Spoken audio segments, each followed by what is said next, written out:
powerful voices trying to silence truth and punish dissent, and yes, weaponize justice for political gain.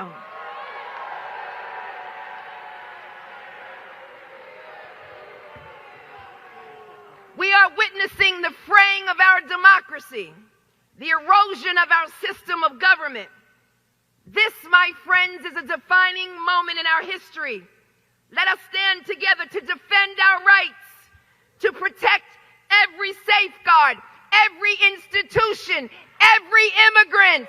I know what it feels like to be attacked for just doing your job. But I also know what it feels like to overcome adversity. And so I stand on solid rock. And I will not bow. I will not break. I will not bend. I will not capitulate. I will not give in. I will not give up. Welcome home, y'all. This is episode 101 of Native Land Pod, where we give you our breakdown of all things politics and culture. We are your hosts. Tiffany Cross is right over here. I just pulled an Andrew, Angela Wright, Andrew Gillum, and speaking of Andrew, we have Andrew Jr. who's joined us. His name is Bakari Sellers. What's going on, y'all? How you doing? Welcome home. Welcome home. Welcome home. Yes, indeed. Well, we have a packed show. I would love to know what we're getting into. But before we do that, I just want to tell y'all, I know some of you all have been waiting for the Culture Con episode. We haven't forgot. We just tighten it up, making sure it's perfect. It's going to be a little bit longer, but it is coming very, very soon. So please keep an eye out for the Culture Con live show. It is our last hurrah without Bakari. So it's a very, very good show. Now that we got Cocky Charles with us, you know, it's a little tough every now and then, but we're all good. I also want to let you all know, if you didn't catch it, we have an episode with Janae Nelson, who is a tremendous lawyer, the president of the NAACP Legal Defense Fund, who also argued the oral arguments at the Supreme Court of the United States on the Kylie case in Louisiana. So she joins us live on an episode that's already been shot, and we hope that you'll check that out as well. So anyway, y'all, what are we getting into today? Everybody at once. You know, we've been cautioned so many times about crosstalk. I'm like, I ain't doing it. Who's first? If I could just give a disclaimer, and I apologize to our viewers for my congestion and whatnot, but I'm feeling a bit under the weather. I know, Angela, you probably passed it off to me. No, but I'm still active. there's a lot going on. I think one of the things, you know, we owe it to our listening fam to tune in on is this: what's happening with Letitia James, the attorney in New York, but also how this is sending signals, I think, across the country to either break, bend, or bow, or resist this administration. Powerful statements that she made here at the top of the show. Absolutely. Tiff? You know. It sounds like, okay, other Tiffany. Hey, Bakari, go ahead. No, Bakari. I am over here treading on this thin ice because Angela gave me my daily dose of humbling as we go through this. And is there only one dose a day? Say thank you. Is that the... Yeah, 0.5 mLs, if we're being specific, not too much. I do want to, I know I'll probably get to this in my call to action, so I'm jumping the hoop a little bit, but I would be remiss if I didn't give a special shout out to D'Angelo and his family. Our condolences go out, and particularly because there's a young man who lost his mother and father in the span of a year. Angie Stone, as we know, passed away earlier this year after a horrific car crash. And D'Angelo was just, part of our culture and an innate part of our culture growing up. But one of the things I did want to highlight is I was going through it, and earlier this year, we lost Irv Gotti from 54 from diabetes. We lost DJ Mr. C. We lost Rico Wade early in his life. As we go through this, we realize that we've had many people from Magoo at age 50, DMX age 50, Biz Markie 57, Coolio just shy of 60, Heavy D who collapsed outside of his home at the age of 44. And so I think that maybe that's a mini pod or something else that me and Andrew talk about on the side. But all love goes out to Angie Stone, D'Angelo, condolences, and particularly to their son. They leave here without a mother and a father. Thank you, Bakari, for that. You all, he's still new, so he has no idea this part is rapid. But just know it was because he was trying to be empathetic. Tiff, I want to come to you for your topics for today. Yeah, I'll be brief. I'm going to get into, I feel like there's an anti-intellectual. Just hazing Bakari. Welcome, brother. Welcome. Welcome. But what I want to get into is this anti-intellectual movement that I think is ravaging the Black community. I think this week a lot of us saw the clip of Marc Lamont Hill on the Joe Budden podcast. And if you didn't, we'll certainly be playing it here. But beyond just this viral moment, I want us to get into the dying and the death of Black intellectualism right now. So looking forward to get into that with my co-host. Well, thank you, Tiff. I just want to throw in to what's clearly become a Remy Ma kind of day. It's a theme. Are you dumb? Because we're going to get into those text messages from those young Republicans. And also, are you dumb? Gavin Newsom, what's up with this reparations bill, homie? What you got against us? So we're going to talk about why he thinks Proposition 209 still expands into everything Black. And maybe he thinks it's a pathway to the White House. We'll make sure it's not. So anyway, welcome home, y'all. We're going to jump into this show. Bakari, you dropped this topic in our chat. So do you want to take us into what these silly Republicans were talking about on this chat thread? Yeah, I mean, I think that we in this country have never really dealt with the issue of race. And I think what you're seeing in these leaked chats from young Republicans is that we should not look at them as leaders of the future for the Republican Party. We should look at them as leaders of right now. And I think that the racism that is the underbelly of the Republican Party shone through in those chats. But the misogyny stuck out, the anti-Semitism, it was very poignant. And then, I mean, I don't like to necessarily do this, but if you were to look at many of the comments these guys made juxtaposed against how these guys look, they look like the comments they made, if that makes sense. Hello. I mean, so there was nothing attractive about them, and there was nothing attractive about the words that came out of their mouth. However, these are people that assume leadership. And when you look at leaders right now, you know, you have people who are saying, let's not talk about this at all. This isn't an issue. This is childhood indiscretion, whatever. Whereas Democrats, whenever this has happened, we're the first ones to rush through and say people should not say X, Y, Z. And I think the best example is our moral compass is one that, no, I'm not telling Jay Jones to get out of the race, but I'm like, Jay Jones, like, what the f- were you thinking in those text messages? You cannot espouse those things, et cetera. Let voters determine whether or not they vote for you, et cetera, et cetera, et cetera. But Jay, you got to have more discretion in that. You don't see the same balance on the Republican side when you have that racism, when you have that misogyny, et cetera. B, let me just I was gonna back us into what happened. So yes. We play inside baseball in here sometimes, and what we want to do is first make sure y'all understand what happened. So it was young Republican leaders from all over the country, some of them in elected office, who had a chat thread. Many of us have chat threads, but they had a chat thread on Telegram, and all of their business was telegrammed for the world to see in a Politico article that dropped yesterday. I just want to add something. I'm sorry, not yesterday, this week, Tiff. Okay. When we record yesterday.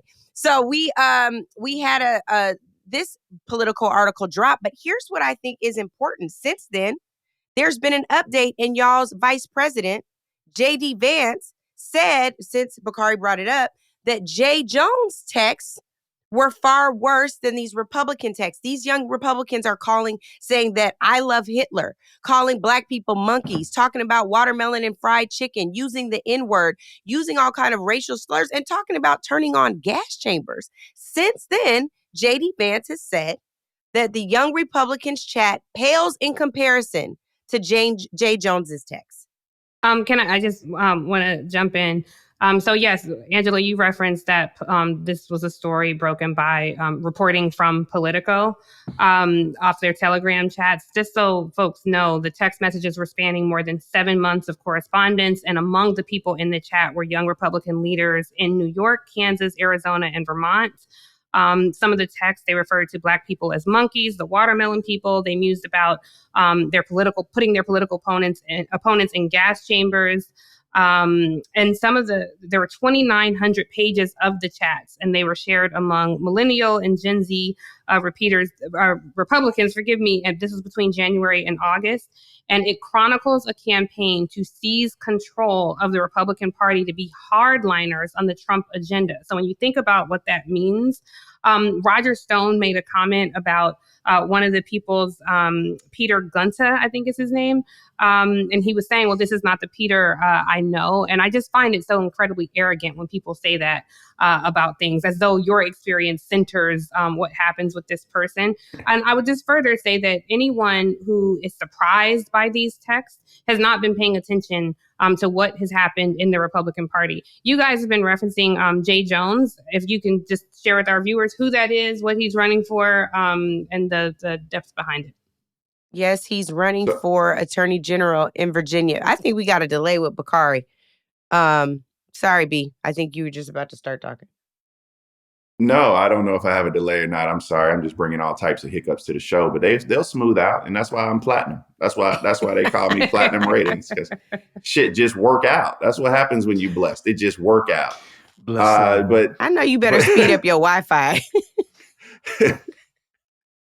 Jay Jones is running for Attorney General of the great state Commonwealth of Virginia. Jay Jones, he had sharing some comments with a Republican colleague of his who leaked those to the press. In those comments, Jay Jones talked about some of the thoughts he had in his head about using bullets and weapons and violence against his peers and colleagues.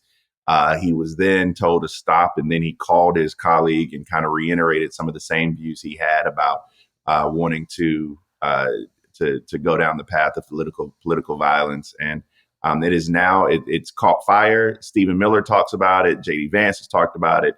Everyone has talked about it because, as we know, and I hope our viewers know, one of the most important races we have coming up extremely soon is the race in Virginia for not only governor, but the entire state, lieutenant governor and attorney general as well. And Jay is somebody I know. Jay's a young Black attorney, great guy. And I think that even when we make mistakes, I think Democrats sometimes oftentimes are reluctant to say, like, what the were you doing? But this is a what the were you doing moment. Well, you know what I don't get is what kind of comfort Jay may have felt with his Republican colleague to exchange those kinds of messages in the first place. And by the way, I don't want to both sides this thing. I know that we're bringing this up in the context of what the California kids, young Republicans, whatever it is. Tiffany, you had a term that you didn't mean to call them, but it was interesting, and now I lose thought on it. But I liked it. It seemed insulting. But in essence, what these young people did is not excusable. It certainly treads along a pattern of thinking, probably of being, a way in which they see the world. And they make no apologies about expressing themselves that way. Certainly not over a 6-7 month span of time where there's no contradiction. There's only a doubling down in the line of thinking, in the line of the way in which they perceive, and the way in which they talk about folks of color, Black folks, and their political opponents. Jay, obviously an elected official who, in my opinion, really ought to know better, and certainly should be questioning whether or not he should have ever been in a conversation, one like this, but two, with a Republican colleague that he thought was going to have his back one day, when these folks have shown us time and time again that that's not who they are. So I'm a little baffled on that one, and I would love a more complete and exhaustive explanation about what happened. But I think on the young Republicans part of this thing, for a long time, y'all, a lot of us operated by the belief that with time and with progress, that party produces a more enlightened person. It produces a person who is more reflective of their time, if you will. And I just think that we've been shown time and time again, if it isn't for the Dylan Roofs of the world or the young white male extremists who are right now, frankly, the most dangerous thing walking around in America. And when they make us the ire of their impact, really bad stuff happens in our community. So I've disavowed myself of the belief that over time, we'll get people who are more thoughtful and who reflect a more diverse world around them. Because exactly what I think we're getting are throwback to, the 1940s, 50s, 60s. These folks are trying to go further back in the history of this country and make it our future rather than representing a more, multi-racial demographic society. They're resisting it at every single turn. And I just think we ought to disavow ourselves the notion that with age and with maturity and with the changing of ages and time, that it's going to produce a better human on the other side. It isn't producing a better human. It's really not. And I think that is the part. Like we keep talking about, we're going back in time. I think that it is the past, present, and it is the future until they decide to turn over a new leaf. What's fascinating to me is, I have, again, some of these private chats, especially with my girls, and we also have lamented what happens if our chats are ever leaked. It's not because we calling people racist names. It's like, what is going on? We're talking about interpersonal conflict, breakups or how to navigate finances, but we're not talking about this. So I think what is baffling to me is that, one, it is not a bigger story. Two, that there are folks who would say, oh, they just had a lapse in judgment and and even call them young people. These are grown men. These are grown men who are grown enough to hold leadership position in the Republican Party. And here's the part that's sad. I'm sure y'all can align with this. It would be one thing if what they put in text did not translate into policy. And on that, right, to the point where, again, the more progressive side of the country, the best coast I like to call it, has decided that a state of emergency is necessary, right, in LA County, given the number of ICE raids that are taking place. That is just one area where we see these policies being so detrimental, the racist ideology, the white supremacy behind these policies being what is guiding how they interface with other Americans and other human beings.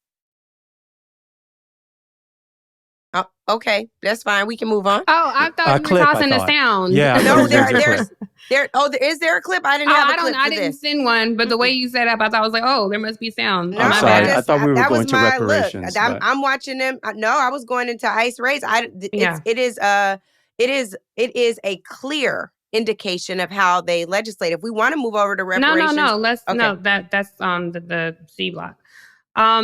I think you're right, 100% right, Angela. And, I think we have to start questioning how do we even know that these are ICE agents, in quotations, snatching people off the street? There's already been consistent reporting from numerous outlets, including CNN, of verified incidents of people impersonating ICE agents. How do we even know that these people are officially government sanctioned? How do we know these aren't Proud Boys just out here doing some sort of mercenary work for this administration? It's just getting to the point where it's so dangerous. And a conversation I had this weekend, I told you guys last week that I was off to Michael Harriot's for his Sinners Party. I missed you guys there. You all were busy this weekend.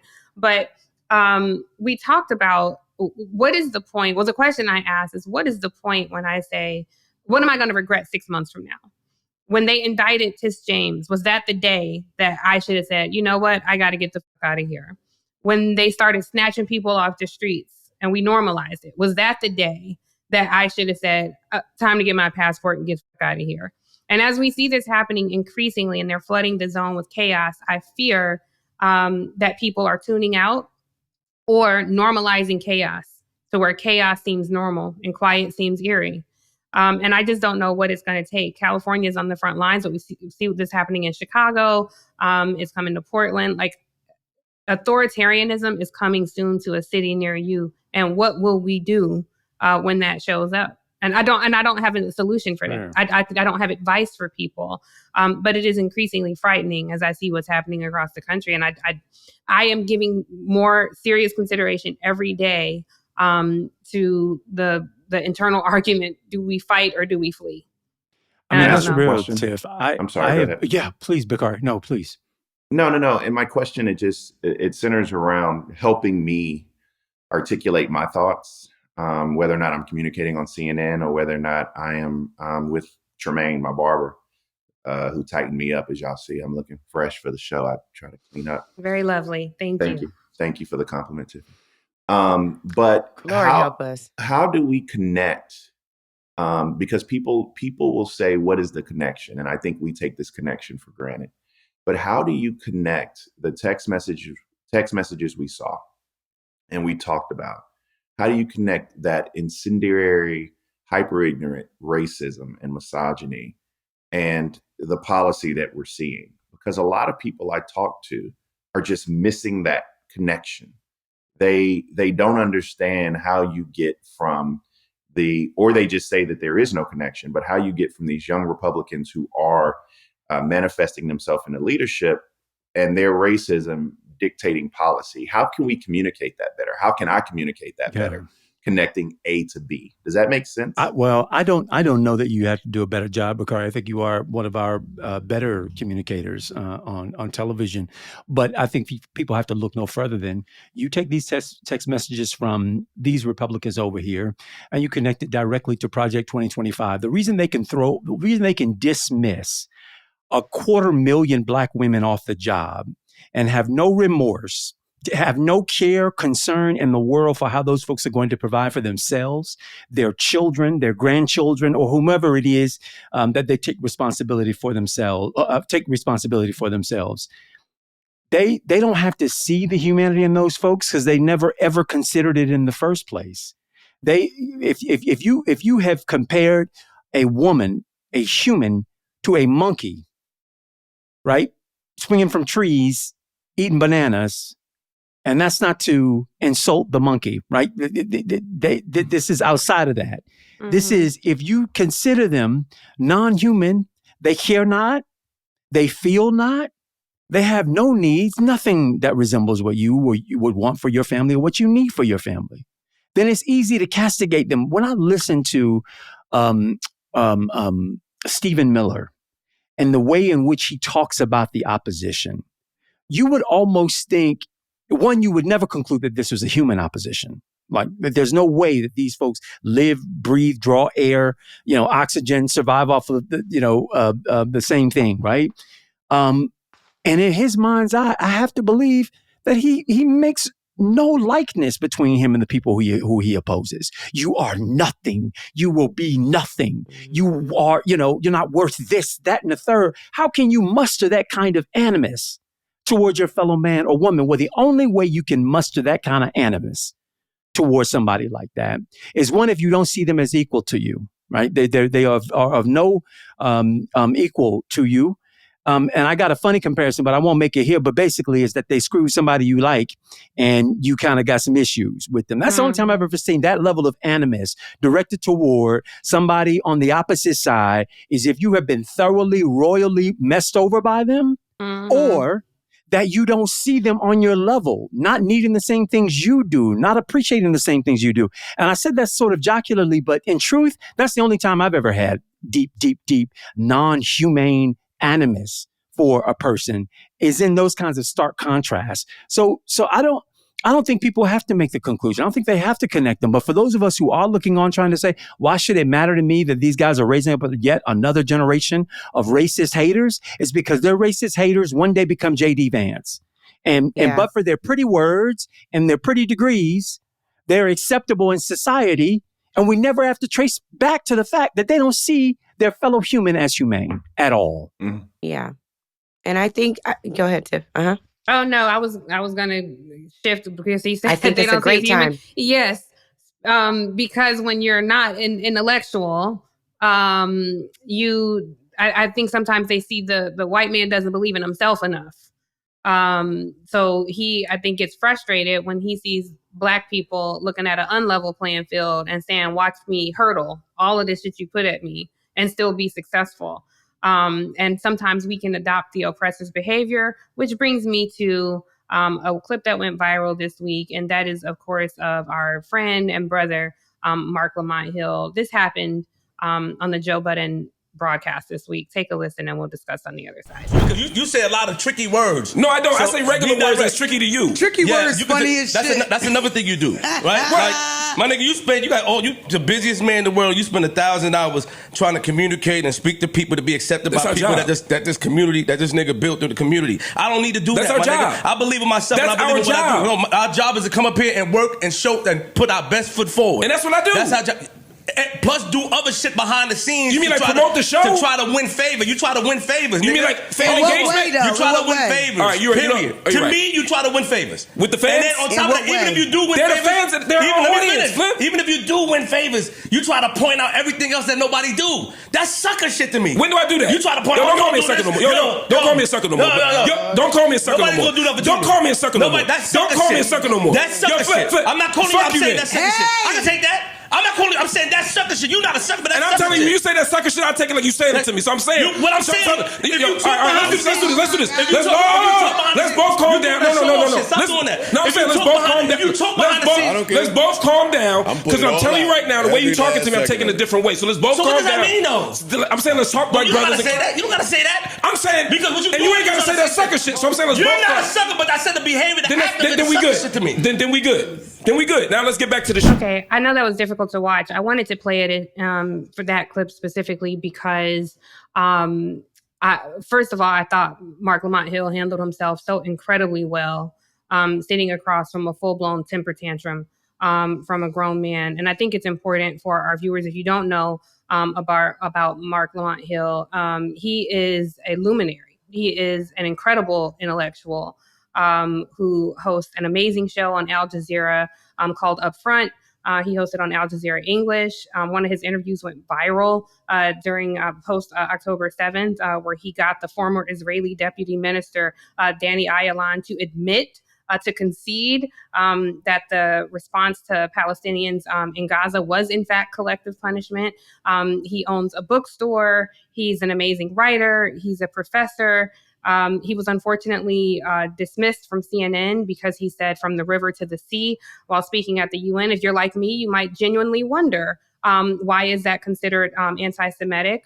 Some people of the community consider it so because Hamas used this phrase in 2017, and some members of the Jewish community thinks the phrase suggests that it's a Palestinian militant group and only used in that perspective that suggests that Israel does not have the right to exist.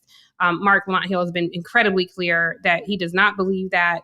It was a call for justice, and he made the reference when he was addressing the UN, and he was just supporting Palestinian freedom, which of course I certainly do as well. But this is why I thought I wanted to get my co-host perspectives on this.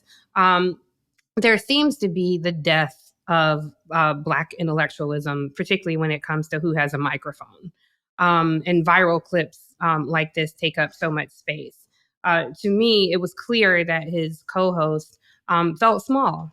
And, even him saying you use tricky words and Marc responding with, I use words that are tricky to you. And anytime somebody, I think, cannot take to be questioned or responds with a full temper tantrum, it is always about that other person, not about, it wasn't Marc. He didn't do anything. And if someone is so small that you can't articulate your point without throwing a temper tantrum or insulting another person, I'm happy that Marc showed both sides, that yes, I'm an intellectual, but don't get up in the studio, and I think it's important for people to see that, yes, you can still be an intellectual and demand your respect. That doesn't make you soft. I'm concerned, though, in our community, because when you look at just the plain data, you can take my perspectives out of it. There seems to be an erosion. I don't consider myself a member of the Black intellectual class, but I do thrive in that space. I love to be around. Sometimes, Andrew, when you're talking, I forget I'm a host on the podcast. I'm just listening to you because you're saying something so brilliant to me or something that I didn't know. I had no perspective. And I enjoy hearing that. I have curiosity. I'm not trying to be fake humble. I don't consider myself an intellectual. I consider myself intellectually curious. I have questions. I see that getting dulled across peers and across the community. Social media, I think, is a big part of that. A study out of UC San Diego found that even low levels of social media use are associated with poorer cognitive outcomes, particularly among children. AI, people keep promoting AI, like, oh, look at this fancy new toy, and not immediately countering it with the dangers of our community. The level of cognitive impairment of even just moderate use of AI, like ChatGPT, is comparable to being concussed. Our literacy rates across Black children, only 17% of Black fourth graders scored at or above proficiency. Eighth graders could not, a significant percentage of eighth graders could not read a paragraph and summarize it and say what it is. We're in a space where telling people it's a time for reading books is considered elitist. And it's just frustrating to me. And I have to say, I'm sure we'll disagree here, and or maybe we won't disagree, but I hope there are different perspectives than mine. Because I have to say, I am one of those people. I do not respect everybody's opinion. The more, like, just because you have a microphone, I don't always respect your opinion. This guy who's talking, I don't respect his opinion. Andrew, we talked. I'm not married. I don't have children. If I'm giving you advice on either, it's totally fine for you to say, what are you basing this on? Where did you get that information from? And I'm not going to be offended by you asking me that, because even if I might be right, you don't have to respect my opinion. I don't respect everybody's opinion on politics. You might be right on occasion. I don't respect your opinion. So I just think in this environment of these viral clips, I'm curious y'all take on all of this, because I don't want to make it just about Marc. Yeah. But Marc is there because people turn their back on him. Marc should not be on this podcast. He gets the opportunity to talk to people, but Marc should still be at CNN, if you ask my opinion. Marc should have had a contract. As soon as CNN said, we're letting you go, somebody should have snatched Marc up and said that. And I just think they put dumb people on TV sometimes just because you have more likes and followers, and they don't celebrate our intellectualism. So I leave it there. We'd love to hear y'all's thoughts.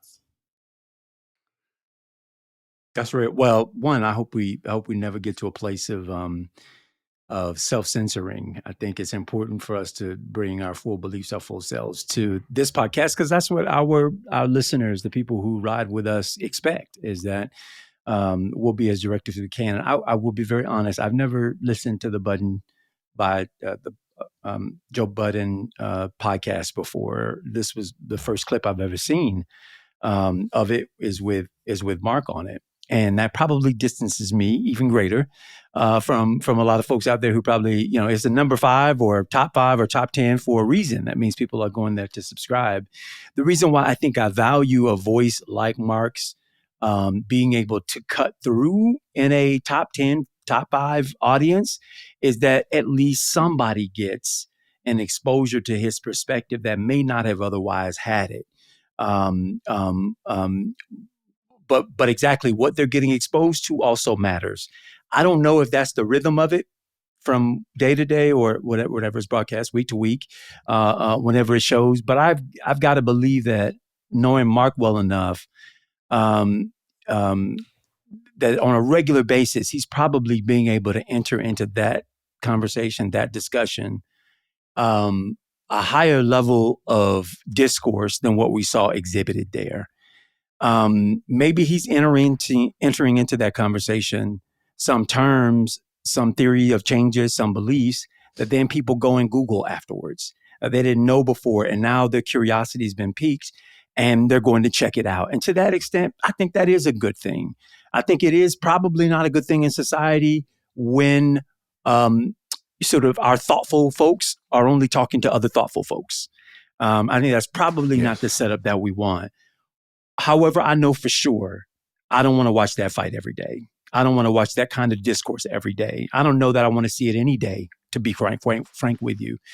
Tiffany, what you brought up around some of the literacy rates, what the damage that AI is doing to quote unquote simplify somebody's life, but what is it? Whose life is it dumbing down in the process? That bothers me to a great extent. My kids know when they walk in the door after they get their snack, the first thing they're doing for the first 30 minutes at home is reading a book.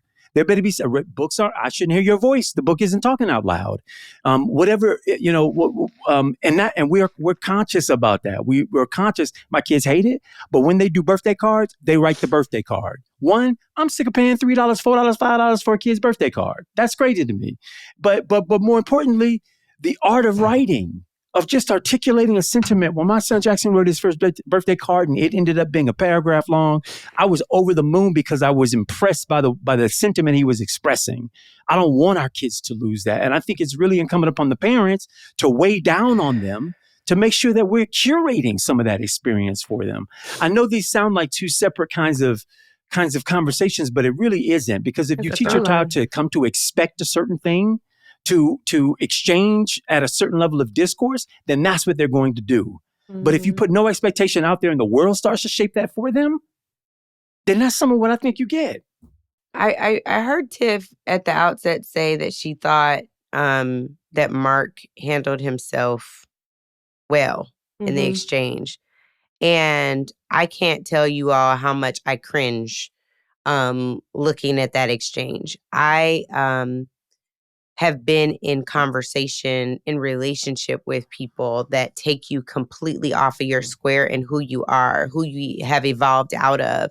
And I think for me, what's frustrating, and this is something that I would tell our friend as well, is I never want anybody to take any of us off of our square, but particularly not him. He just has so much to the world. Now, so much to add to the world. Now, I'll say I'm the first to call myself sophistiratchet all day long.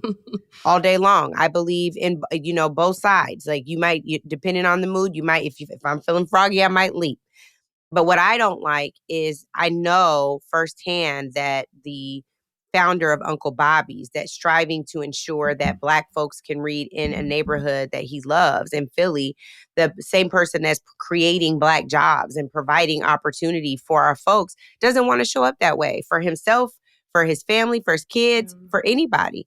And so what I really want to ask us to consider is, how do we resolve conflict when things are heated without name calling? Without attacking someone's intellect or lack thereof. I think that we can lovingly challenge people to rise up without calling them dumb or anti-intellectual. Sure, that is where we are, but is there another way to call people in? I don't think that Marc should be left holding the bag in this exchange. I take great issue with that podcast and its treatment of Marc, and I was wondering when he was gonna snap.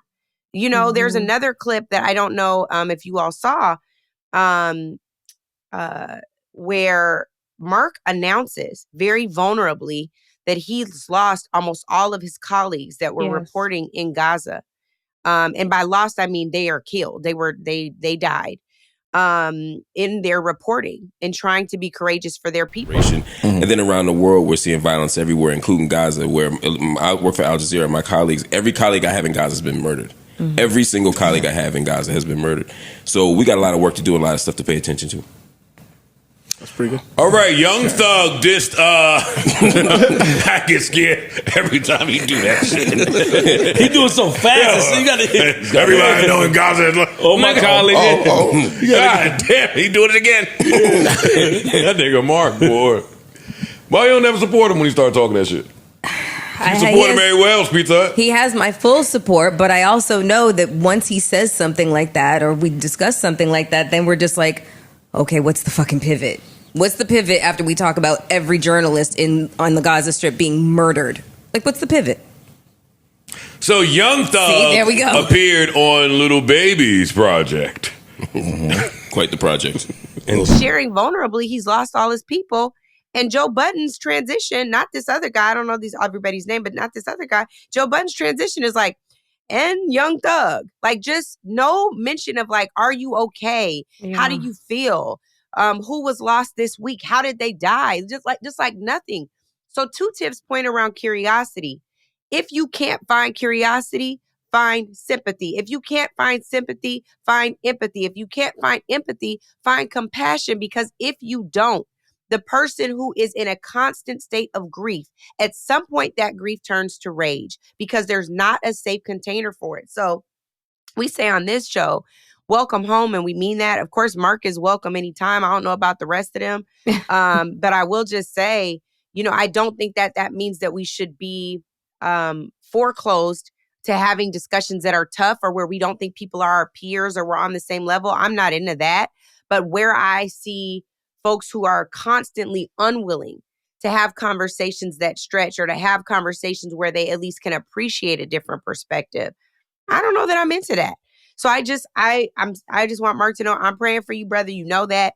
And I want better for him. I think that he deserves to hold space with people who are at least more compassionate and more eager to learn from his perspective. And clearly, you can take a Negro out the hood, but you can't take the hood out the Negro. So you might not want to keep leaping at Marc. He might just snap and bust your ass next time. I don't know. I don't want him to do that. But, I mean, it was getting Real Housewives to me. So I think this is a multifaceted discussion that I'm glad to be having in this space with you all, because I think I agree on many points, and then I disagree with some that I'll kind of get to.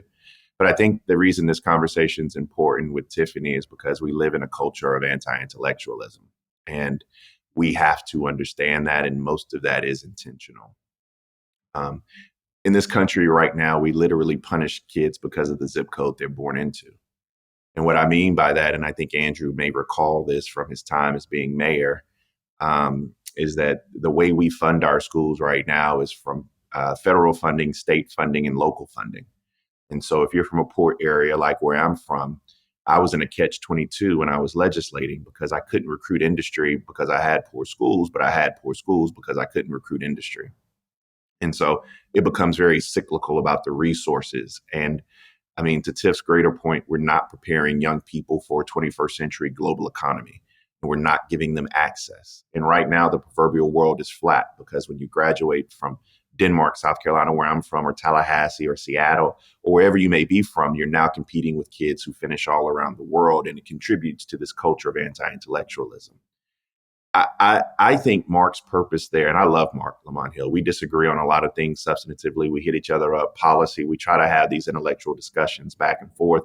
He's somebody who sharpens you, but I think Marc is there intentionally. I think Marc is there purposefully. I think that it adds to the dynamic. And going back to our conversations that we've had in the past, you cannot let things go in a vacuum without them being challenged. And so I do think that there is an added value to having someone like Marc Lamont Hill being there. You know, I watch the show every now and then, Andrew. I can't consume everything all the time, but I do watch it every now and then. And, you know, I know, I think his name is Flip. I guarantee you, I know 10 Flips. I know one Marc Lamont Hill, because that's just the level of intellect. But I know 10 Flips at minimum.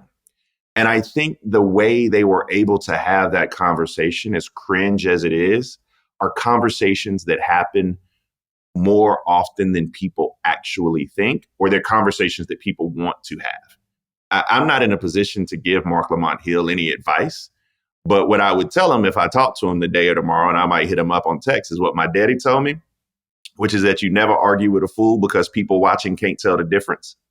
Right. And so, you know, in the South Carolina, we say you roll around with pigs, you both get muddy and the pig likes it. Right.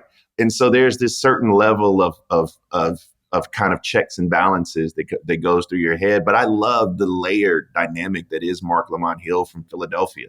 I think Andrew has the same thing in him. Like, there is a certain level of respect that you must have, which is also why I'm pushing back on one of your points, Tiffany. There is a certain level of respect you must have going into these conversations, right? And it's respect. We will never have that because we all have that level of respect for each other. And what you saw in that episode was that respect being fractured. And whenever that respect is fractured, you have to be willing to bust someone's ass, right? And you, I mean, not literally, but you got to show that you are. Or literally. Because I mean, T.I. is somebody who talks about it oftentimes, Clifford Ayers. You never get that back. You never get that back, right? And so I loved how layered the discussion was. It was very real. It was cringeworthy to watch, all those things, but it was very, very real. And I think that I took something out of that where I think that people were extremely proud Marc Lamont Hill stood up for himself in that moment. I think that I respect Flip's opinions, although they aren't maybe to the level of, likening of intellectual capacity or whatever, but there's so many people that have it that I'm not ready to cast him aside. I want him to have more conversations with Marc Lamont Hill. I want him to approach these conversations with respect. I want Marc to approach those conversations with Flip with respect. I think we have to do that. When we're going on college campuses or going out in the world, I mean, you have to have this level of respect, because that is the only way information will free flow. The last thing that I'll say is something that you and Andrew said, which made me kind of jump a little bit, is it's about AI and the way that we approach it, right? And I think, and I know that we probably will get to the same place, but the way that it was couched, it scares me a little bit. And the reason it scares me is because many times Black folk end up in diametrical opposition from the next thing. And what I don't want to do is ever frame us because it will leave us behind. I want us to be a part of this new revolution. I want us to find our footing in artificial intelligence. I want us to be able to accept it in our communities. I want us to be able to monetize it in our communities. I want us to be able to use it in our communities. Will it contribute to the culture of anti-intellectualism? Probably. But do we want it to contribute to the culture of anti-intellectualism and to leave us behind in terms of being a part of this ship that we know is coming? Or do we take this posture of being anti-intellectual? I mean, we take this posture of being anti-AI to a point where, again, we're talking about, man, if 30 years ago, 40 years ago, 50 years ago, we would have been on the front lines of XYZ, it's different. This is not an indictment on Andrew talking about the way that he integrates books with his children, et cetera, et cetera, et cetera. And I want to be clear about that, because I try to do the same thing. I want my kids to be well read. I'm actually going to steal that thing about writing birthday cards, not because I'm as cheap as Andrew, but because I think it's just a good parenting idea. But I do want us to kind of posture ourselves with this new innovation is not just looking at the detriment, but also looking at the plus. Mind you, I'm not someone who knows all the pluses, but I'm willing to try. I hear you, Andrew. I mean, Bakari. Look, I'm doing it. I'm about to go Marc Lamont Hill. I'm about to go Marc Lamont Hill in this motherfucker. That's what I'm about to do. I don't want no smoke. But here's the thing. Here's the thing, Tiff. He ain't coming because guess what? He behind the screen. He feeling real bold behind that screen. Can't do that over there. I hear you on the AI point. And just in transparency, I did reach out to Marc and invite him on our show, and he enthusiastically accepted. So look for Marc to join the podcast in the coming weeks. And I can't wait to have him here to invite him. And I'm so happy, Angela, you referenced that other clip, because that was the other clip that I was so offended by.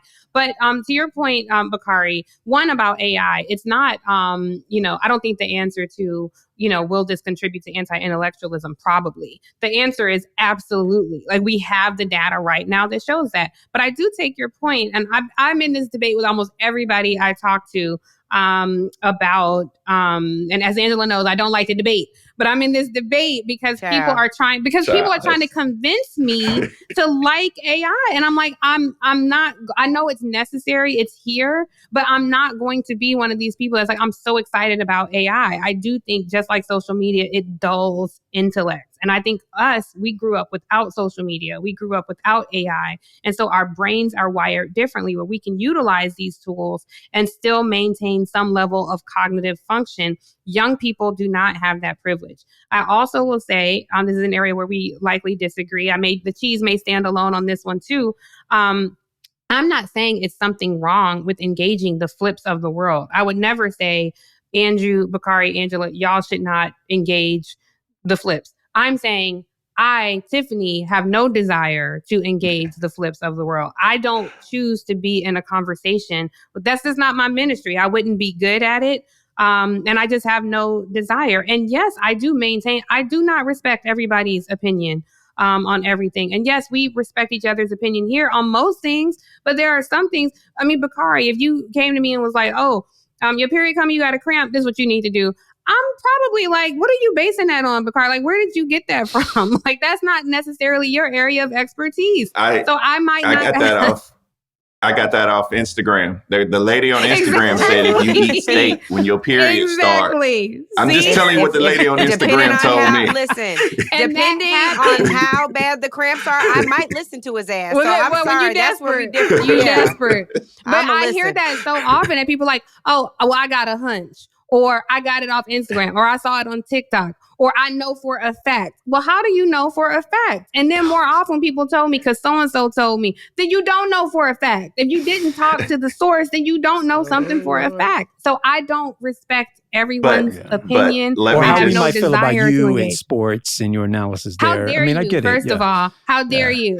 I am happy to be the sports expert. But there are some things that y'all shouldn't respect my opinion on. Like, and I think that's totally fine. Let me just say this. Let me say what my fear is when I go into conversations about respect. And also let me just say this, Tiffany, and people that are listening, protect your peace, right? You are the only one that knows how to make sure that you are as healthy mentally and emotionally to go forward. Amen. And I don't want you decompensating over doing some other bullshit that otherwise you wouldn't do. However, my only point in saying that we have to approach these conversations in respect, and I'm glad that Marc is having these conversations, is that particularly with Black folk and Black intelligentsia, the gulf between Black intelligentsia and those people who are intellectually curious is widening. A lot to do with societal and policy factors, but also whether or not we want to hear this or not, we're pushing them away.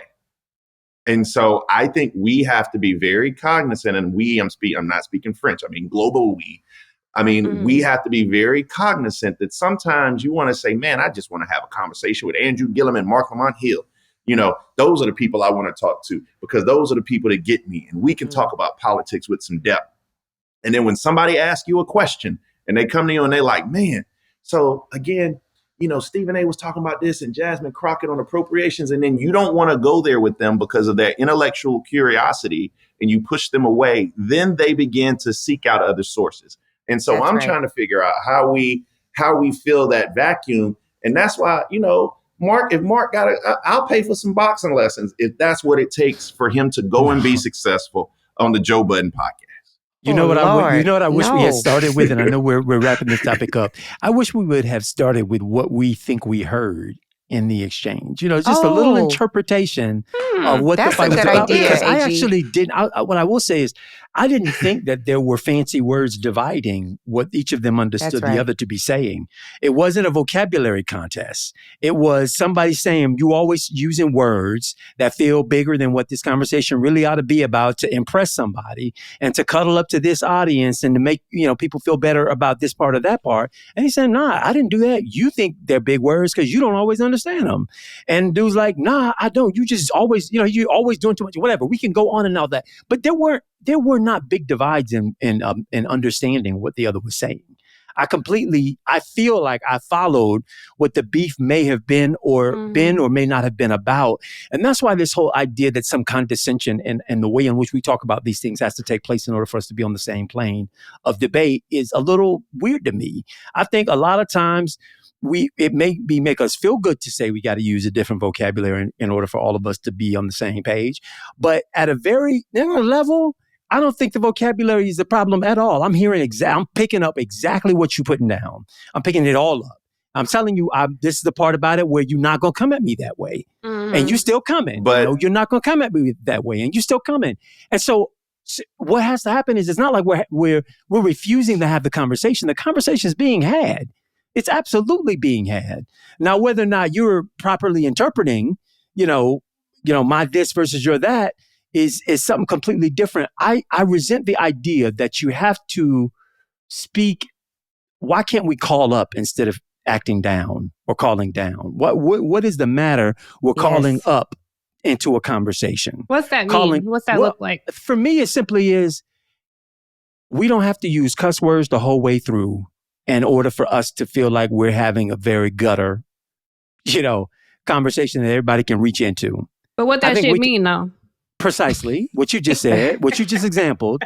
It's just one way at it. That I think sometimes this whole idea of meeting people at their level and this sort of thing is an insult to the people for whom you think you're meeting. I agree. That sometimes that meeting can take place at a very common place, at a very decent and respectable place, without us going, you know, without us going outside ourselves. You know, can I bring up one point though? No, Bakari. Oh, I'm sorry. I'm sorry. I'm over here I'm working, y'all, and I'm doing the best I can with the Wi-Fi God gave me. I feel mansplained. I'm just saying, he really does have a delay. It's getting on our nerves. But I will just say this too. I think it is really important for us to understand that sometimes this is about inadequacy.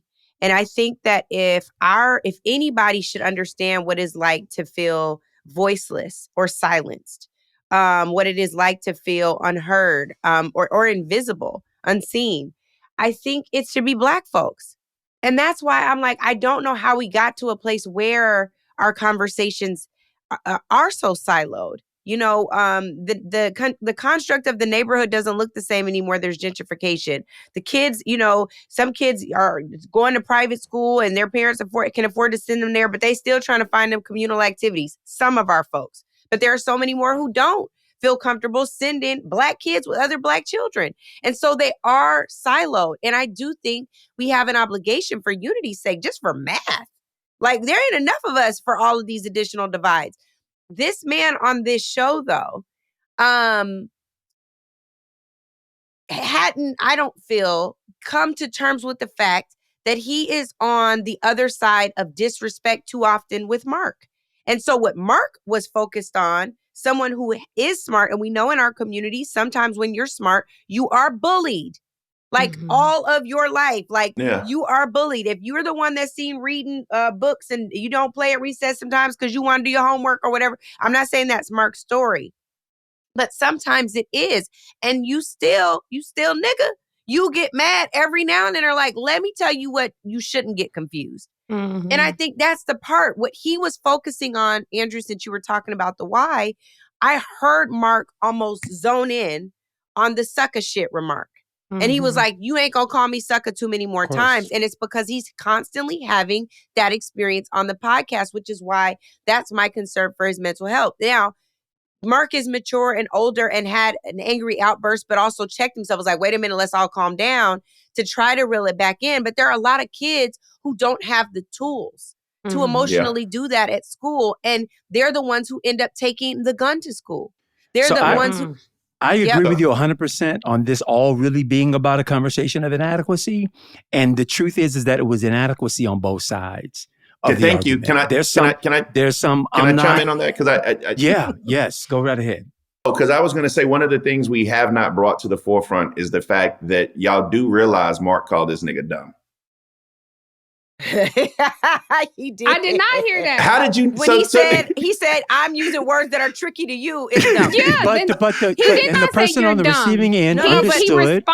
He responded to say you're using them tricky words. And he said, I'm not using. No, not come on. That is a way to call him dumb. No, I disagree, and this is why I don't have conversations with people like that, because to me that was disrespectful. People like him. Because Marc made him feel small. I don't think there was confusion on either side. Because his ego is so fragile. Because when we disagree, Marc made him feel small. And when he said, you use those tricky words, and Marc said, I don't use tricky words. I'm using words that are tricky to you. I actually agree with that. I don't have to, again, if my ministry, I applaud anybody who goes into spaces and says, yes, you are the person I'm seeking out. The flips of the world are the people I want to engage. I applaud it. I don't look down on that. I don't think there's anything wrong with that. I'm saying I know, because I'm going to respond how Marc did. Don't try to belittle me because I'm using the word you don't understand. Don't try to give a put down to me because I'm talking about something that might be a bit over your head. So I did not hear Marc call him dumb. I heard Marc saying, no, don't try to say something to me because I'm using a word you don't understand. Use your curiosity and say, Marc, can you better explain your point? You all talk about things all the time. Angela and I had breakfast in New York with our boy Alfonso. They're both attorneys. And so they were saying things that I didn't follow. I didn't understand. And Angela was saying stuff like, well, I'd have to pro hawk in and because discovery. I didn't get that. I wasn't sitting there like, I mean, y'all all using them tricky words like I'm here too. I'm like, what does that mean exactly?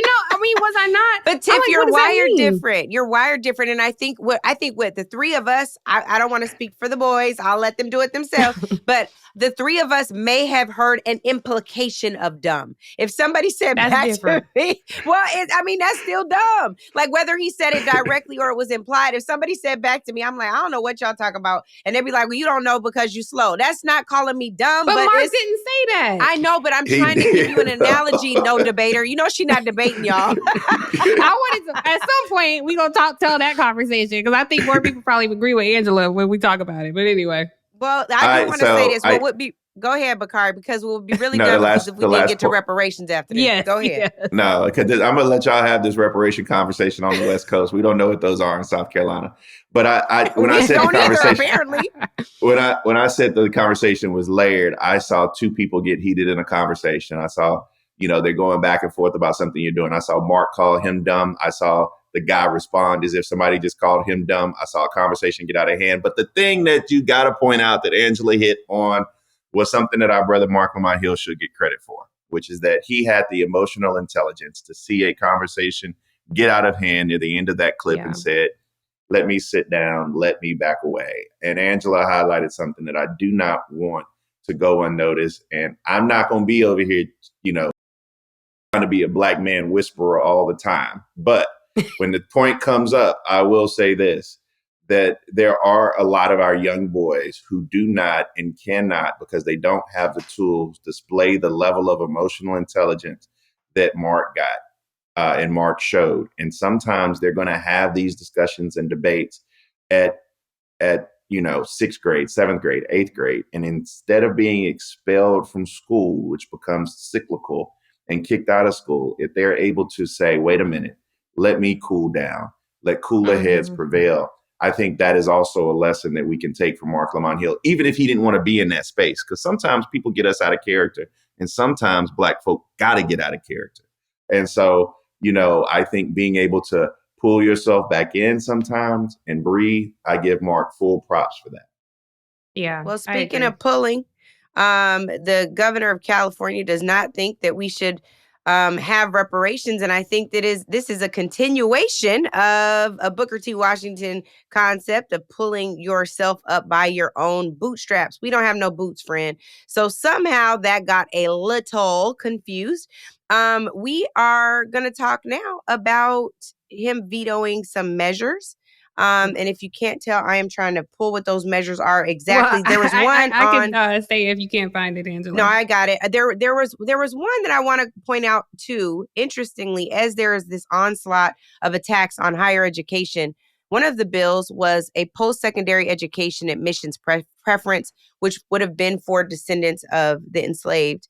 What I think is fascinating here is this is Assembly Bill 7, who was introduced. It was introduced by Isaac Bryan. What's fascinating about this is there's this attack, this violent attack almost on universities all over the country. They think that this bill would have violated Proposition 209. That's what I talked about at the top of the show. Then there's the California Dream for All People. This would have also benefited descendants of enslaved people. That also was vetoed. That was AB 57, Assembly Bill 57. Assembly Bill 62 would have had the Civil Rights Department deal with racially motivated eminent domain, which we know is a big issue in California, but also all over this country. Issues like heirs property as well have come up. And of course, folks losing property for property tax debt has been a major issue. That also was vetoed. Then there was Assembly Bill 742, where for the Department of Consumer Affairs, the licensing would be preferential for anyone who was a descendant of an enslaved person. And lastly, Assembly Bill 766. This would have provided strategic plans for diversity, equity, and inclusion for state agencies and departments. Gavin Newsom saw it fit to veto not 1, not 2, not 3, not 4, but 5 bills that would have provided some benefit to enslaved people of descendants of people who were enslaved. And I think what is mind-blowing about this is what he agreed to was a study. We know over and over again that folks are put into position to review. And maybe it's because this textbook thing, that people been banning textbooks long before they were off the shelves. They wouldn't even look at them to deal with guilt. So now Gavin Newsom, who has found time to engage with white Republicans, especially those who support and lift up white racist ideology, saw fit to veto 5 bills that would have provided some type of restorative or reparative justice for folks who are descendants of enslaved people.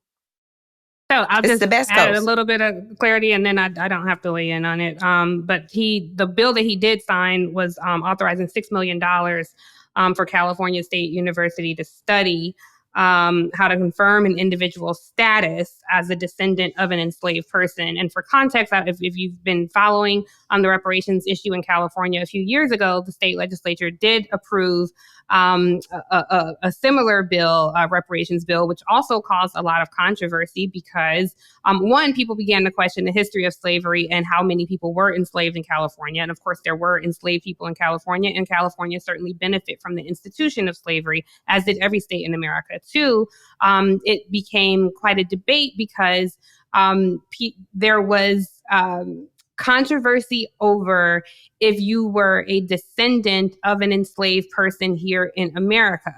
And so the head of the Black Caucus at the time, who had authored this bill, was out and about trying to defend that. They were saying, yes, you have to be a descendant of an enslaved person here in America. So when you think about people, maybe, your parents migrated from the Caribbean, which also benefit from the slave trade. They were saying, if your mama happens to be Jamaican, or your grandma was Jamaican, then you do not qualify for these bills. So the reparations issue in California has been a huge deal. This also isn't unlike what we've seen in Congress. Angela could probably say more about this on what Congresswoman Sheila Jackson Lee. Correct me if I'm wrong, Angela. I think I have this right. I'm pulling from memory. Congresswoman Sheila Jackson Lee was also a big advocate on just a study. And if I am correct, that study was also never, Congress kept saying, no, we won't even approve a bill to study what reparations would look like. And there have been similar measures all across the country, even including in Maryland, our friend of the show, Governor Wes Moore, who also vetoed a reparations bill. So that's the context. And I'm not sure that we'll ever see reparations in this country at the state or federal level, to be honest. I think that the other thing that's important here is he did approve 4 measures. All of them had to do with how you file or receive a civil rights complaint, how dollars are being spent in post-secondary education. There have been 4 bills that he approved since August. All of them have to do with study or the ways in which civil rights complaints are decided. And sadly, and maybe this was on purpose, I'm willing to say at this point, the way this guy moves, it could be on purpose. He knows that there are federal dollars that would have to help to determine whether or not the Department of Education, for example, in California, can even go through and have the actual funding necessary to address said claims. The other thing that we have to just be clear about is some of the state funding that would go to CSU, which is where one of the bills also would impact California State University, also federal dollars. So the moment they do something that is in the crosshairs of the federal government, they will likely lose federal funding. We've already seen that happen. So the bills that he approved, I think all of them are contingent in some way at least, or at least could put them in the crosshairs of losing federal funding. How do you compare his veto to that of Governor Wes Moore? Because they both essentially did the same. Anybody. Yeah, Wes Moore was a study. He said that they had done enough studies. I tend to agree. I just would have liked to see him establish an implementation task force to move beyond the study part. But yeah, these are not studies. These were implementation bills that he vetoed. He approved a study. Yeah. I mean, I love Wes, and so I've actually given Wes this criticism to his face. And spoke to him about it. The first thing Wes should have done, I believe, in my opinion, is if you're going to veto a study, you couple that veto with a package full of equity proposals to move the state forward. That's whoever gave him advice to veto that, because then he ended up doing something which I'm going to show the similarities between what Wes did and Governor Newsom did. Governor Newsom and Wes both tried to triangulate, which is something Bill Clinton made extremely popular. It's kind of going against your base, rising above, having this belief that you're able to kind of rise above the fray on issues that are contentious such as this with some thought that is maybe beyond both Democrat and Republican thought processes, right? It's like a triangulation strategy. And many times when that happens, poor folk, brown folk, black folk are left behind. The second thing that Governor Newsom's having to deal with now is he's having to explain himself. And I think that Andrew can tell you the basic tenets of politics. If you're explaining, you're losing.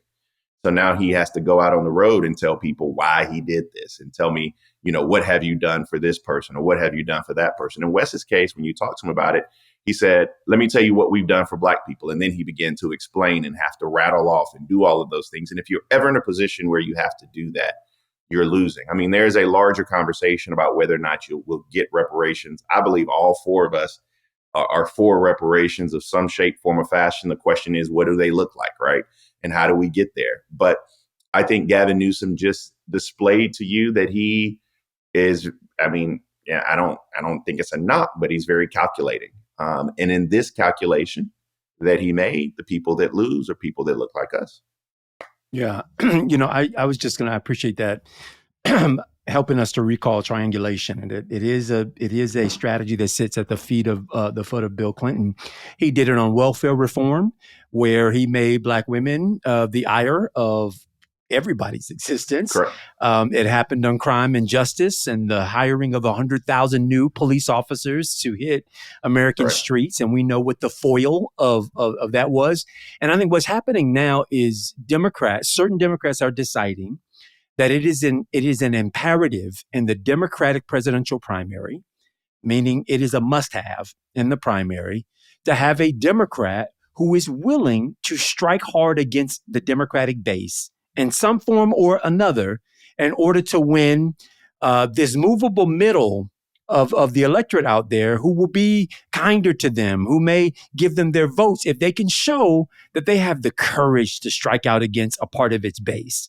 And similar as it was in the early 1990s, 92 and 94 and 96, Black people are going to be at the intersection of this striking out. Reparations is, I think, just one form that we're going to see this triangulation take place. I think it's going to happen, quite frankly, on a number of our issues. And what they're going to try to communicate to voters is that, yes, I believe in the Democratic coalition, but I'm willing to tell them hard truths too.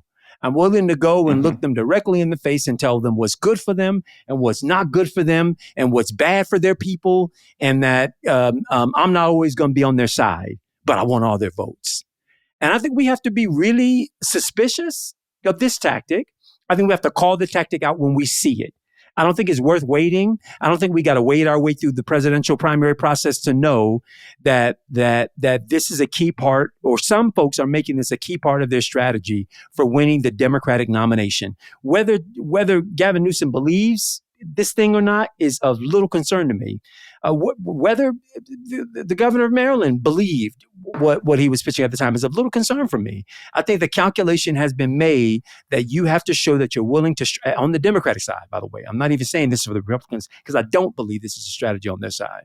But on the Democratic side, you have to be willing to strike out against a key element of your base, i.e. Black people, in order to show that you have the bona fides to compete and to win the presidency in the 28 cycle. And I just think when we see this thing rear its head, we have to call it for what it is. We have to make a demand and then see if they're willing to then recapitulate back to our demand. And so far, somebody has determined that it's a winning strategy to take on reparations and to sideline this issue for Black folks and be willing to do it in our face. And we gotta be watchful of it. One of the things in your litany of things about Bill Clinton that I thought you were going to go to that I want the viewers to remember, some of them are old enough to remember. If you not, Google it. Sister Soldier was another moment that was quite similar to that. She was a foil, absolutely. That goes in that litany. But also, huge foil. And also, listen, I love Wes. I hope he runs for president of the United States. But if we cannot be critical of people who look like us doing the same thing, I can't hold Gavin Newsom accountable. I already have enough reasons to dislike Gavin Newsom because he's the most handsome person and the smartest person in the room. Always, all you have to do is ask him, right? But I do think that lack of self-awareness shines through in the politics of the day. He employs the hug a Black woman thing, which I hate, which is like every time he goes to a place, he finds an old black woman and he hugs her for the camera. And that's like the front page of the Florence newspaper or whatever. So there are a lot of nuances I dislike. But the triangulation that we're seeing, and it put me in that mind frame. It's like whenever you go through a period of triangulation with your elected officials, I mean, Barack Obama did some of it too when he was running for office. It wasn't to that extent. Black folk, poor people are in the crosshairs in that order. One and the same in many instances. Okay. Well, all right. Tiff, you feel complete? Oh, Bakari's internet finally went out. I feel complete because I'm excited to get to calls to action because I have a good call to action this week. Very good. Well, let's start with you with calls to action. Okay, my call to action this week, I'm thrilled, is for a friend and someone I really look up to, and that's Dr. Sharon Malone. She is a doctor, gynecologist, and she just launched a podcast this week called The Second Opinion. She is a part of the Michelle Obama crew. She's one of Michelle Obama's best friends. So you may have seen her on Mrs. Obama's podcast, or you may have seen her on Oprah. Native land. So grateful for y'all. Especially happy to see Tiffany Cross land in a good place. I used to follow her on MSNBC, as well as Joy Reid. I no longer watch MSNBC since they ditched so many journalists of color, Katie Fang, Mehdi Hassan. But that's not my question. My question concerns the No Kings protests, past and present. I am part of the 92%. My mother was an activist in the civil rights era. So resistance is in my DNA. And I wonder, as far as the No Kings protests, should we be involved? Should we be doing more as a community? Should we be doing more, and what that more might look like? And I'm wondering what your thoughts are on this. Thanks. I welcome quick feedback from each of you, but I'll just say from my 2 cents, we don't have to make it too terribly complicated. The enemy has made himself very, very clear on the other side here. And I just think we have to be, whatever your mental, personal health capacity can bear, can stand, we have to cover the zone. We have to be everywhere, anywhere, all the time, when possible, to push back and defend for ourselves. They've thrown the roadmap out. They're flooding the zone, and they want to keep us dizzy, so dizzy that we stay unengaged and uninvolved. And I just think if you find something that speaks to you, and that your heart, mind, and spirit is okay to give, that you give of your time, your energy, your effort, to fight back against this current formation of the enemy. I don't know if you all have deep thoughts on to king or not to no king. Nope. We're going to keep going for the love. That's all I want to say. Yes. We're going to keep going with calls to action. Bakari? Yeah. I mean, my call to action is around D'Angelo, and to Black men in particular who listen to the show. There are a lot of us. Make sure you're getting your checkups. Go to the doctor. Listen to your body. Listen to your wife, your girlfriend. They're with you every day. They know when things aren't going right.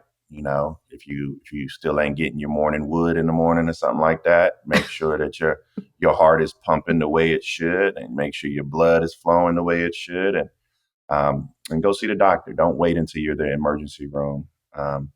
And I tried to go and get my and do a colonoscopy and all those other things, and they told me I was too young, and so I was like, I'll pay out of pocket. Let me just get, I want the whole workup, head from the rooter to the tutor, as we say in South Carolina. But I encourage everybody to go out there and listen to your body, get checked up. To Black men, all of us for that matter, know another young Black man who died too early. D'Angelo's another example of that. Again, rest in peace, condolences to his family. Thank you so much, Bakari. Mine is simple. I want you all to pay attention to what's happening this 60th anniversary of the Voting Rights Act. We are hanging on by a thread. Andrew and I interviewed with Janae Nelson right on the other side of her oral arguments at the Supreme Court. And I also want you all to really go back and listen to those oral arguments. Clarence Thomas basically indicates that he desires for Section 2 to also be gutted out of the Voting Rights Act. So please go back and listen to what Clarence says versus Ketanji, because there is a difference. And on that helpful note, I would encourage you all to remember that all skin folk ain't kin folk. With that, we'll holler at y'all next time. Welcome home, y'all. As always, we want to remind everyone to leave us a review and subscribe to Native Land Pod. We're available on all podcast platforms and YouTube. If you're looking for more shows like ours, check out the other shows on our Reason Choice Media Network, Politics with Jamel Hill, Off the Cup with S.E. Cup, and our newest edition, Now You Know, with Noah DeBarrasso. Be sure to give those a follow, and don't forget to follow us too on social media and subscribe to our text or email list on nativelandpod.com. Y'all, we also have Substack now, so check us out there. Make sure you subscribe.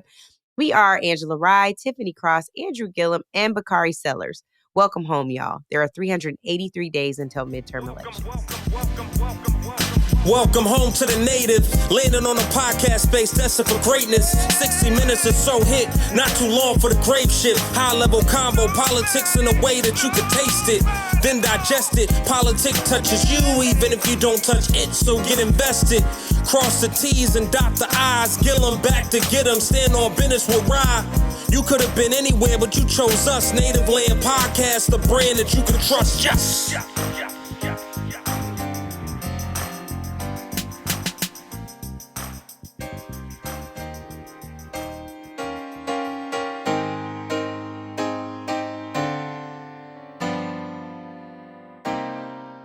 Native Land Pod is a production of iHeartRadio in partnership with Reason Choice Media. For more podcasts from iHeartRadio, visit the iHeartRadio app, Apple Podcasts, or wherever you listen to your favorite shows.